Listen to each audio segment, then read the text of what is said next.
Hi friends, good morning. இன்றைக்கி global markets பார்த்திங்கன்னா அப்படியே ஸ்டாக்னண்ட்டாக இருக்குது. பெரிய சேஞ்சஸ் இல்லை. ஏன்னா இன்றைக்கி ட்ரம்ப் டெட்லைன் தந்திருக்காரு. Eastern time 8 o'clock strait of Hormuz open பண்ணலைன்னா எங்கள் அட்டாக் பயங்கரமாக இருக்கும் அப்படின்ட்டு.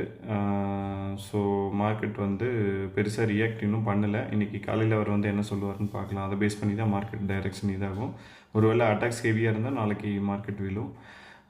ஸோ அதனால் பெரிய சேஞ்சஸ் இல்லை மார்க்கெட்ஸில். இந்தியன் மார்க்கெட்ஸ் பார்த்திங்கன்னா காலையில் ஒரு 150 பாயிண்ட்ஸ் இறங்கி இப்போ கொஞ்சம் அப் ஆகிருக்கு. அது ஒன்று. ரெண்டாவது பார்த்திங்கன்னா ஆர்பிஐ பாலிசி மீட்டிங் போயிட்டுருக்கு. ஸோ கண்டிப்பாக இன்ட்ரெஸ்ட் ரேட்லாம் கம்மி பண்ண மாட்டாங்க. சேம் லெவலில் இன்ட்ரெஸ்ட் ரேட் ஹோல்ட் பண்ணிடுவாங்க.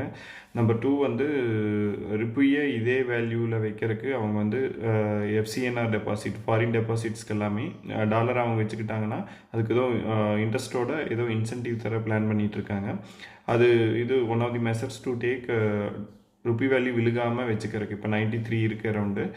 அது ரிலேட்டட் ஏதோ அனௌன்ஸ்மெண்ட் நாளைக்கு வந்தாலும் வரலாம். இது 2013 இது மாதிரி ஒரு டைம் நடந்தது.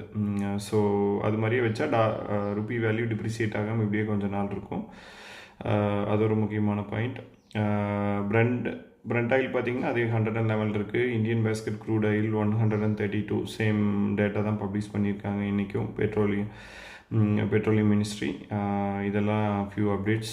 நேற்று நைட்டும் இஸ்ரேல் சில பாம்பு போட்டிருக்காங்க. ஈரான் என்ன பண்ணியிருக்காங்கன்னா சவுதியோட ஒரு இண்டஸ்ட்ரியல் கிளஸ்டர் மேலே அட்டாக் பண்ணியிருக்காங்க. ஸோ வார் போயிட்டுருக்கு. சேம் ஸ்டேட்டஸில் தான் இருக்குது. இன்றைக்கி பிக்ஸ் பார்த்திங்கன்னா ஃபார்மா அண்ட் பேங்க்ஸ் இன்றைக்கி கொஞ்சம் விழுந்ததுனால as usual pharma piece, Zydus life science, doctor Reddy, Cipla இதெல்லாமே நல்லா அட்ராக்டிவாக இருக்குது. அப்புறம் பேங்க்கில் பார்த்தீங்கன்னா இண்டஸ்இண்ட் இன்னைக்கு கொஞ்சம் விழுந்திருக்கு. ஹெச்டிஎஃப்சி விழுந்திருக்கு. ஐடிஎஃப்சி ஃபர்ஸ்ட் பேங்க் அட்ராக்டிவாக இருக்குது. ஸோ இதெல்லாம் கொஞ்சம் பார்க்கலான் இருக்கேன்.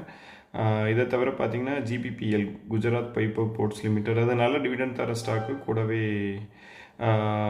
கொஞ்சம் நல்லா கரெக்டாக இருக்குது. ஸோ அதையும் பார்த்துட்ருக்கேன். ஸோ இதெல்லாம் தான் என்னோடய இன்றைக்கி பிக்ஸு. நீங்கள் செக் பண்ணிவிட்டு அதுக்கேற்ற மாதிரி கன்சிடர் பண்ணுங்கள். தேங்க்ஸ்.